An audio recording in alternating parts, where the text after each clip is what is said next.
Hello विद्यार्थी मित्रों, online classes में आप विद्यार्थी मित्रों का स्वागत है।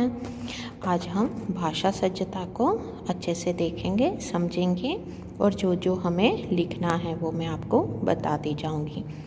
पहले कुछ शब्द जो हैं, वाक्य उसके बने हुए हैं, उस पर थोड़ा ध्यान देते हैं। निम्नलिखित शब्दों को पढ़िए। कैसा साहसी बालिका थी। कैसा साहसी, हम यहाँ पर बालिका जो लिखा हुआ है तो हम यहाँ पर कैसी साहसी बालिका थी ऐसा लिखेंगे। दूसरा, बगीचे में सुंदर फूल खिले थे।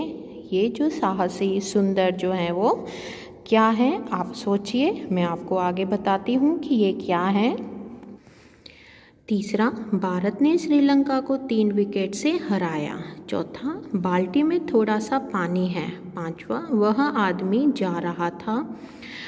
उपरयुक्त वाक्यों में रेखांकित शब्द साहसी, सुंदर, 3, थोड़ा सा और वह संज्ञा की विशेषता बताते हैं। अब इसकी परिभाषा।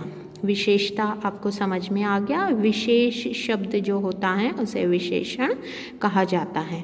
परिभाषा करके जो हाईलाइट दिख रही है आपको, इसी तरह से आपको हाईलाइट बताना है।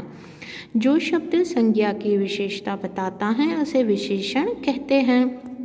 फिर इसके उदाहरण आपको पढ़ने हैं। इस वाक्यों में से जो आपको अच्छा लगे वाक्य वो आपको इधर उदाहरण में लिखना है।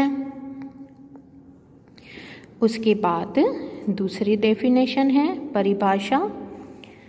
जिस शब्द से संज्ञा का गुण, दोष, आकार, रंग, रूप, स्पर्श, दशा, अवस्था, स्थान, देश, काल, स्वाद, गंध और दिशा का बोध होता हो उसे गुणवाचक विशेषण कहते हैं।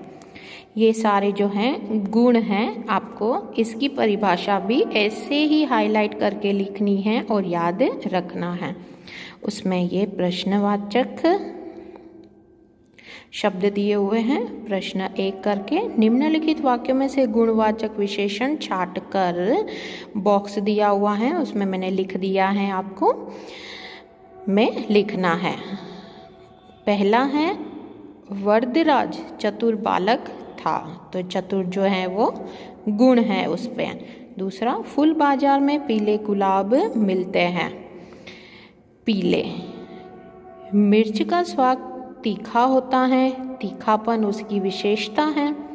चौथा, शहरों में पंजाबी खाना मिलता है। पंजाबी ये उसकी विशेषता है कि शहरों में पंजाबी खाना मिलता है। पांचवा, सफ़ेद कपड़ों में दाग तुरंत दिखाई देता है। सफ़ेद, सफ़ेद रंग इसकी विशेषता है। ठीक है, आया समझ में आपको। उसके बाद है दूसरे पेज पर उससे पहले इतना जानिए, ये आपको लिखना है अपनी नोटबुक में अच्छे से, जो दिया हुआ है वो। इसमें जो शब्द दिए हुए हैं उसको भी आपको याद करना है, लिखना है। ये पूरा बॉक्स इसी तरह से बनाकर लिखोगे। उसके बाद निम्नलिखित वाक्यों को पढ़िए। प्रयाग 3 नदियों का संगम स्थान है। देखिए यहाँ पर अंडरलाइन दी हुई है। उसके बाद की डेफिनेशन है, जिस शब्द से वस्तु की निश्चित संख्या का बोध होता हो उसे निश्चित संख्यावाचक विशेषण कहते हैं। ठीक है, जैसे ऊपर उदाहरण पहले से दिए हुए हैं। 3, आधा, तीसरी, दोहरा, चारों, ये क्या है, निश्चित संख्या है कि भाई 3 ही होगी, 4 ही होगी। ठीक है, ये उदाहरण पहले लिखकर उसके बाद उसकी डेफिनेशन लिखोगे। डेफिनेशन के बाद ये जो दिया हुआ है उदाहरण वो आप लिखोगे। निम्नलिखित वाक्यों को पढ़िए, आपको पढ़ने के साथ साथ ये लिखना भी है। डेफिनेशन को देख लेते हैं। जिस शब्द से वस्तु की निश्चित संख्या का बोध न होता हो उसे अनिश्चित वाचक विशेषण कहते हैं। कई लोग नर्मदा की परिक्रमा करते हैं। कई लोग, कोई प्रॉपर संख्या हमारे पास नहीं है, निश्चित कोई संख्या नहीं है। कई लोगों में बहुत सारी संख्या आ जाती है, इसीलिए इसको अनिश्चितवाचक विशेषण कहते हैं। इतना जानिए में। देखिए, निश्चित संख्या विशेषण के कुछ अन्य भेद ये भी आपको इसी तरह से लिखने हैं। पूर्णांक बोध, अपूर्णांक बोध, क्रमवाचक, आवृत्तिवाचक, समूहवाचक, ये सब आपको अपनी नोटबुक में लिखना है। दूसरा प्रश्न जो है, निश्चित और अनिश्चित विशेषण को छांटकर वाक्यों में प्रयोग कीजिए। इसमें मैंने आपको निश्चित और अनिश्चित बता दिया है, इस पर से आपको वाक्य बनाना है।